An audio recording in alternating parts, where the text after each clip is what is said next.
Senhor Presidente, Senhoras e Senhores Deputados, Senhor Ministro, muito gostaria de começar de uma forma mais positiva, mas a verdade é que não podemos deixar de estar preocupados porque, ao analisarmos o Orçamento do Estado para 2021, verificamos que o mar tem uma importância meramente residual.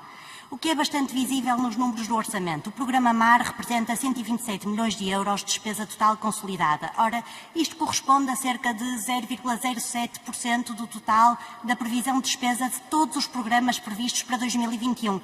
Eu repito, apenas 0,07%. Já em 2020, o peso relativo do programa MAR foi semelhante. Portanto, para começarmos esta análise, tenho uma pergunta muito concreta, direta e específica para fazer ao Sr. Ministro, mas que é fundamental. Sr. Ministro, qual foi a execução do Programa Operacional do MAR em 2020? Que valor foi efetivamente executado? Muito obrigado, Sra. Deputada. A palavra ao Sr. Ministro para responder. Faça o Sr. Ministro.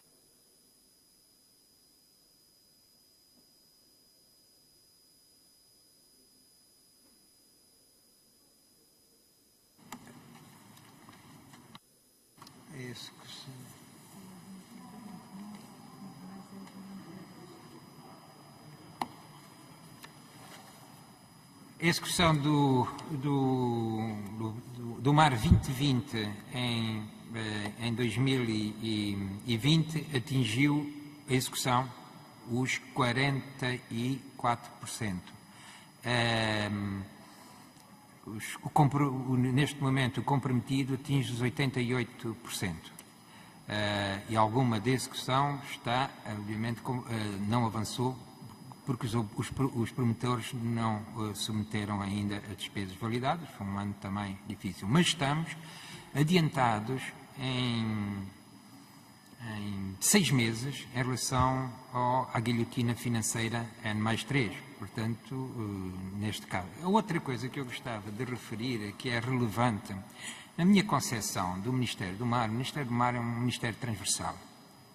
E é um Ministério que deve ser um Ministério de motivação dos outros Ministérios, onde há que fazer investimentos no mar. A economia do mar não pertence ao Ministério do Mar, é uma componente da economia nacional e, portanto, o próprio Ministério da Economia tem responsabilidades no investimento e no avanço deste setor da economia. E é neste papel que eu me vejo. E isto será, espero eu, quando tivermos a Estratégia Nacional para o Mar 2021-2030, perfeitamente refletida, onde as ações não estarão e não serão da responsabilidade do Ministério do Mar no total, mas estarão distribuídas por responsabilidades de outros ministérios. E é assim que temos que ver o mar neste contexto. Muito obrigado, Sr. Ministro. A palavra à Sra. Deputada Rocha Ferreira, outra vez. Faz favor, Sr. Deputado. Sr. Ministro, podemos, portanto, concluir que para 2020 é executado cerca de metade do que estava previsto. É uma execução desastrosa. Com isto conclui-se que para 2021 o risco é o mesmo, de se executar apenas 50% do que está a ser orçamentado. Ou seja, em vez do MAR representar 0,07% da totalidade dos programas, na prática irá representar apenas 0,03%, ou seja, pouco mais de 63 milhões de euros. Sr. Ministro, apesar de tudo o que nos disse, eu queria só saber que nos dissesse uma coisa, a mim e a todos os portugueses. Isto é ou não um valor residual? Muito obrigado, Sra. Deputada. A palavra ao Sr. Ministro para responder. Não percebi a questão. É um valor residual? A Sra. Deputada, importa-se de precisar.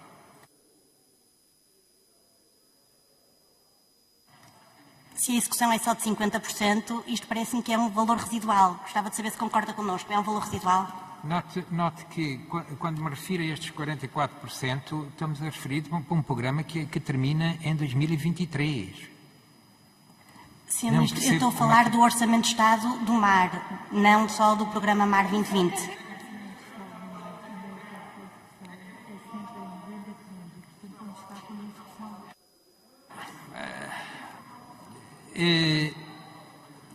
Vamos aumentar nitidamente essa execução. A maior parte da execução do Orçamento de Estado decorre depois em novembro e dezembro. Sr. Ministro, não desmerecendo... Senhora Deputada, obrigada. Desculpa, não lhe dei a palavra e queria recordar que a circunstância dos oradores se referirem ao Presidente não é uma mera regra de cortesia, é uma imposição regimental. E, portanto, Senhora Deputada, devolvo-lhe a palavra, faça favor. Muito obrigada, Sr. Presidente. Sr. Ministro, não desmerecendo, que fica a saber que muito prezo, mas a baixa execução deste Ministério qualquer dia tem um valor inferior ao da sardinha, porque a nosso ver o valor é mesmo muito pequeno. Para um país que tinha como ambição crescer pelo mar, para um país que tinha ou que ainda tem como desígnio afirmar-se como país marítimo, para um país que ensina às crianças e jovens que 97% de Portugal é mar, para um país que pretende ver aprovada nas Nações Unidas a sua proposta de extensão da plataforma continental, aliás, cujo processo gostaria que nos fizesse um update, mas deixo esta questão para responder no final, para não desviarmos desta questão que para mim é central, que é a questão da execução. Porque ainda sobre a execução, ainda temos algumas questões muito concretas e importantes para lhe colocar. Quanto ao Fundo Azul, qual é a execução prevista para o Fundo Azul em 2020? Qual foi o valor executado? Quais foram as medidas de ações abrangidas? Muito obrigado, senhora deputada. A palavra ao Sr. Ministro para responder. Faça ao Sr. Ministro. Obrigado, Sr. Presidente. Senhora deputada, o orçamento inicial de 2020, que era de 11,5 milhões de euros, com uma receita própria de 11,5 e um orçamento de 10 milhões de euros, de 10 milhões de orçamento de Estado. A taxa de compromisso é de 40,8% e a taxa de execução neste momento é de 28,31%, 28,8% a 7 de outubro. Note que houve, de facto, atrasos também na execução por parte de alguns promotores, num ano que é anómalo, que levaram a uma execução mais fraca do que aquilo que seria desejável. Mas este foi um ano, de facto, anómalo em todos os sentidos para também os próprios promotores. Quanto ao Orçamento de Estado, lembro e gostava de ressalvar que as dragagens e alguns dos processos só agora estiveram com as conclusões para começarem a ser executados e isso vai ter uma importância relevante, de facto, na execução também do Orçamento de Estado. Por outro lado, outro elemento positivo que eu acho que conseguimos durante este ano para os próximos 4 anos é o crescimento e a duplicação do Portugal Blue com uma associação ao Fundo Europeu de Investimento. E este relaciona-se com o Fundo Azul. Muito obrigado, Sr. Ministro. Novamente a palavra à Sra. Deputada Catarina Rocha Paz. Muito obrigada, Sr. Presidente. Sr. Ministro, este nível de execução em 2020 ficou novamente muito aquém do desejado. Para 2021 estão previstos 13 milhões de euros para o Fundo Azul, muito acima do executado em 2020. E a pergunta que os portugueses devem ter neste momento e que lhe deixo é a seguinte: isto é realista? Porque é fundamental que se perceba como é que prevê condições para esse crescimento. Acresce que tampouco se compreende qual é a razão de uma diminuição de verbas previstas para o Instituto Português do Mar e da Atmosfera. Temos ouvido, e hoje ouvimos aqui novamente o Sr. Ministro, vezes sem conta, a dizer que incentiva a aposta na inovação e na ciência. Ora, como pode esta diminuição de verbas para o IPMA acompanhar esta aposta na inovação, na ciência e na investigação? Estamos perante um decréscimo de 3 milhões de euros entre 2020 e 2021. E gostaria que o Sr. Ministro nos explicasse este decréscimo de 3 milhões de euros. Como pode ser viável o polo tecnológico em Algés ou a reparação de navios que vêm indicados no relatório do Orçamento de Estado com medidas a concretizar em 2021? Muito obrigado, Sra. Deputada. A palavra ao Sr. Ministro para responder. Faça ao Sr. Ministro.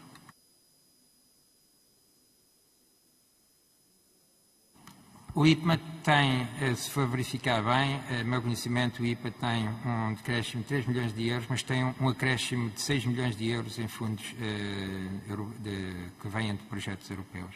E essas são as compensações. No resultado, acho que há um aumento no orçamento.